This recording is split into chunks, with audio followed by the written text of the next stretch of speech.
This is me, almost reaching up the highest point of the journey, doing the hike on the Great Wall of China.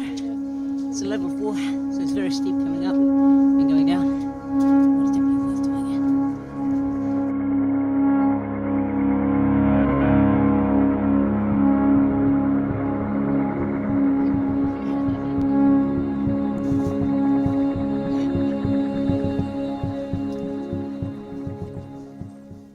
Hey everyone, so this is the highest point of the journey. Climbing the Great Wall of China has always been a challenge for me, and doing this hiking has been a really great experience. It's going to be another hour going down, but I recommend this if you guys into hiking and climbing. It's a grade in 4, so it's quite challenging, but definitely worth doing it. I highly recommend it.